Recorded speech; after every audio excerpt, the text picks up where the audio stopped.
Hello and welcome to The Buzz, the place for all your latest entertainment news and hot gossip. We've got a full pot of tea brewing for you today. A Super Bowl halftime show recap, a new documentary, and the top trends on TikTok. Stay tuned to hear all that and more coming up on The Buzz.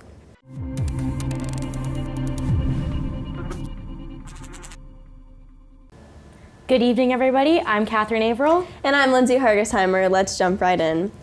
The weekend's performance at the Super Bowl Pepsi halftime show was packed with some of the artist's greatest hits, including Can't Feel My Face, Earned It, and Blinding Lights. The performance, which featured a large group of masked dancers, received mixed reviews on the internet. While some thought the performance lacked the usual excitement of the halftime show, others took to social media praising the performance. At GTSilly26 commented on the NFL YouTube page, the only bad thing about this performance was that it ended. Meanwhile, at the TikTok pre-show, Miley Cyrus gave a notable performance, bringing out both Billy Idol and Joan Jett, who were both featured on her latest album, Plastic Hearts. Miley fans went crazy for the show and took to Twitter to show how much they loved it. At Andrea Naomi 1127 tweeted, "I don't care about Tom Brady's plan to win the Super Bowl for the millionth time. Give me Miley Cyrus." So I don't know about you, but I'm definitely one who watches the Super Bowl for the music and for the food and for the commercials. Yeah, sorry. Don't care about Tom Brady in the slightest. Sorry, Dad, but... I personally was not a fan of the weekend's performance. I thought it could have been a little more jazzed up, very average in my opinion. He didn't even have a costume change. Yeah, it was kind of just middle of the road. It kind of felt like almost amateur, not gonna lie. So, yeah. Not the best. The new documentary, Framing Britney Spears, has caused quite the commotion as it sheds light on the Free Britney movement, fighting for the pop singer to regain control over her finances and independence. Spears, who has been under the conservatorship of her father, Jamie Spears, for over a decade, is the subject of the sixth installment of the documentary series on Hulu, The New York Times Presents. The documentary, which was released on Friday, revolves around Spears' rise to stardom, as well as her struggles in the media leading up to her father's conservatorship that left him in control of both her estate and her person. While Spears has been unsuccessful in being released from her conservatorship, the documentary has brought up a lot of questions about how the star was treated by the media and how it affected her mental health. Some of the people under fire are Justin Timberlake, Spears' ex, whose song Cry Me a River was made out to be about Spears cheating on him, and Diane Sawyer, whose questions for Britney in a 2003 primetime interview were seen as cruel and even sexist. Although Spears has not directly spoken out about the documentary she did do a post on Instagram earlier this week of one of her past performances with a caption that included, "Remember, no matter what we think we know about a person's life, it is nothing compared to the actual person living behind the lens," which fans took as a reference to the episode. So I haven't personally watched it yet. It's definitely on my to-watch list, but you said that you watched it. What did you think about it? I did. I watched it this past week, and it really made me see things in a new light. I really think that the media was a big part of the reason that she did reach a breaking point. I learned the history behind the iconic shaving head and the umbrella moment. She was trying to go visit her children, and the paparazzi followed her, and it was late at night, and she had just gotten denied access, and they were harassing her at a gas station. Yeah, that's absolutely insane that we didn't even know this back then. And I think that the conservatorship is it's time to end because her posts are kind of cryptic, where I think she's trying to reach out and say that she wants freedom, but obviously she can't directly say that because her dad would take it down. Exactly. Let's send it over to Chelsea for this week's TikTok Top 3. Hey everyone, I'm Chelsea Bonds, and here's my top 3 TikTok trends of the week. The hottest trend this week is, of course, the TikTok feta cheese pasta. The creamy feta and the roasted tomatoes always look so satisfying, and I have to watch it every time I see it on my For You page. Honestly, I'm gonna make the feta cheese and tomatoes pasta this weekend, but I'm gonna add noodles to mine, and I'm so excited. It looks so good. The next trend that has been absolutely sending me is the hashtag I'm busy right now, where you FaceTime your friends and ask if you can call them back later.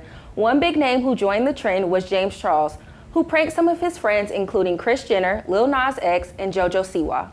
I tried that little prank this weekend on my parents and my sister, but they were just like, okay. I'm like, you're just supposed to say, why are you calling me? City Boy Jay has been all over my feed this week. I've seen him dance to Trackstar by Mooski at least 100 times. The good news is every one of his outfits outfits is iconic, so each one has its own special touch.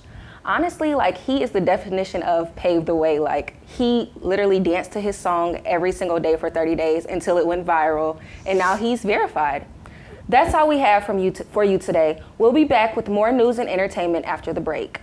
Welcome back to The Buzz. The Kardashian family is in the news again, but this time it's personal. Kim Kardashian got a lot of heat this week after she posted a picture on her Instagram story of an oil painting by her little artist North. The internet absolutely roasted Kim, saying there was no way that Kim's 7-year-old daughter could have painted that landscape.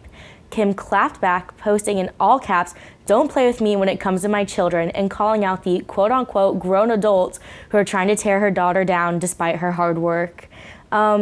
I saw the picture. There's no way her daughter could have done that. She might have started out, but she definitely had some help from Kim or like some siblings. I agree. This is like the same energy as like when you started doing a science project when you were in like 4th grade and then your dad finished it. Yeah. Same energy. It's just like you're trying to use your kid for clout, like you're already famous. Like just because your show got canceled, you don't need to start more internet beef. Just admit it. Just admit it. Like no one's gonna be mad if you just admit it. It's a kid. No one expects like a Pablo Picasso from a kid. Exactly. No one cares. The 2021 Rock and Roll Hall of Fame nominees were announced Wednesday with a lot of big names. Jay-Z, Mary J. Blige, Carole King, and Tina Turner were among the 16 nominees. Jay-Z and Mary J. Blige were both first-time nominees, along with 5 others, including the Foo Fighters and Dionne Warwick. Chairman of the Rock and Roll Hall of Fame Foundation, John Skies, said the artists have left an indelible impact on the sonic of the landscape of the world and spoke highly of the candidates' diversity and depth. The inductees will be announced in May, and they will be honored at the 36th Annual Rock and Roll Hall of Fame induction ceremony in Cleveland this fall. I'm personally really excited for this. This is one of the award shows that I love watching every year, and I think that everyone that got nominated, it was due time that they were in. I was gonna say, I'm surprised that the Foo Fighters haven't been nominated before. That's really shocking to me because I love them. I know, it's taken them like a long time to get there, but I definitely think they're gonna win a lot of awards and get the credit they deserve. Oh yeah, I really hope so. Well, now let's check in with Amy to see what's happening in reality TV. Thanks, Lindsay. I'm Amy Artoon, and I'm here to give you your weekly reality check. Monday night on The Bachelor, things got off to a wild start when a 2-on-1 with Jasenia and MJ ended with Matt sending MJ home after she refused to admit her involvement in bullying in the house. Serena C. also stirred up drama with fan favorite Katie. After Katie's conversation with Matt about the toxic culture inside the house caused 2 rose ceremonies in a row to be canceled. However, the drama was short-lived, seeing as Katie was sent home during her one-on-one with Matt. We also saw the arrival of season 23's Heather Martin, who showed up for a chance to meet Matt before it was too late. The Buzz's Best Dressed award this week goes to Piper, who flaunted not 1, but 2 gorgeous outfits on her carnival-themed one-on-one date with Matt. Next week, we can expect to find out what happens when the girls confront Heather for showing up so late in the game, as well as how Matt's relationships progress with hometowns right around the corner. That's all I've got for you this week in reality TV. Back to you guys. Thanks, Amy. Now that we're all up to speed on our Bachelor drama, we're back to tell y'all what music we've had on repeat this week. So I've been listening to 40 Daydream by Edward Sharpe and the Magnetic Zeros because this stressful semester is making me need a feel-good song on repeat. Oh, such a mood. My feel-good song for this week has been Dancing in the Moonlight by King Harvest, a major throwback that just gets me dancing. SGTV News 4 Entertainment reporter Tatum Miller has a feel-good track on repeat as well. She's listening to Corduroy Dreams by Rex Orange County. It's both nostalgic and a happy-go-lucky, which is exactly what she needed to get through this chaotic week.